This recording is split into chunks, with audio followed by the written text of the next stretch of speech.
sini terdapat 4 pembahasan. Yang pertama ada pengertian pengembangan kurikulum, yang kedua ada tujuan pengembangan kurikulum, yang ketiga ada prinsip-prinsip pengembangan kurikulum, yang terakhir pengimplementasian pengembangan kurikulum.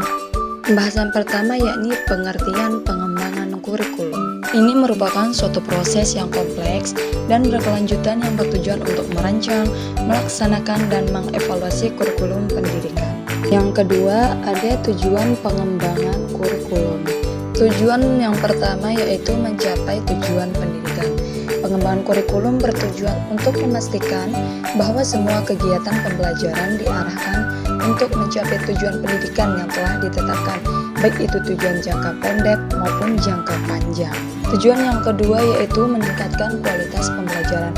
Salah satu tujuan yang utama dalam pengembangan kurikulum yakni meningkatkan kualitas pembelajaran.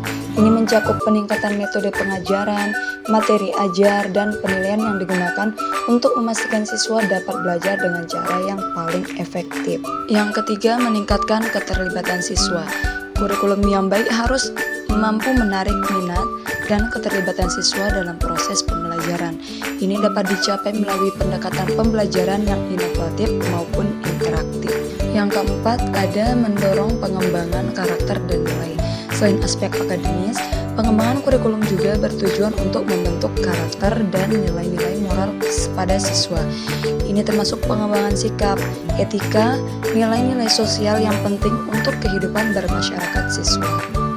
Pembahasan yang ketiga ada prinsip-prinsip dari pengembangan kurikulum. Yang pertama ada prinsip relevansi, yang dimana kurikulum harus sesuai dengan kebutuhan siswa dan masyarakat. Ini berarti materi yang diajarkan oleh guru harus relevan dengan kehidupan sehari-hari siswa. Prinsip yang kedua ada prinsip fleksibilitas. Kurikulum harus cukup fleksibel untuk disesuaikan dengan kebutuhan dan karakteristik siswa yang berbeda-beda. Yang ketiga ada prinsip keterpaduan. Keterpaduan berarti bahwa semua mata pelajaran dalam kurikulum harus saling berhubungan dan mendukung satu sama lain. Misalnya, konsep matematika dapat diterapkan dalam pelajaran sains. Pembahasan yang keempat ada implementasi pengembangan kurikulum. Yang pertama ada pelatihan guru. Sebelum kurikulum baru diterapkan, guru perlu dilatih agar memahami tujuan, materi, dan metode pengajaran yang baru. Pelatihan ini membantu guru merasa lebih percaya diri dan siap untuk mengajar dengan kurikulum yang baru. Yang kedua ada penyediaan sumber daya.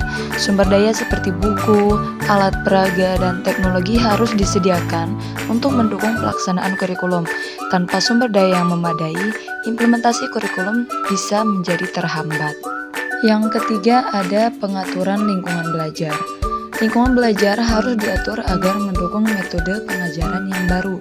Ini bisa meliputi pengaturan ruang kelas, penggunaan teknologi, dan menciptakan suasana yang kondusif untuk belajar.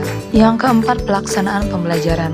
Setelah semua persiapan dilakukan, guru mulai melaksanakan pembelajaran sesuai dengan kurikulum yang baru. Ini termasuk pengajaran, kegiatan, dan penilaian yang sesuai dengan kurikulum.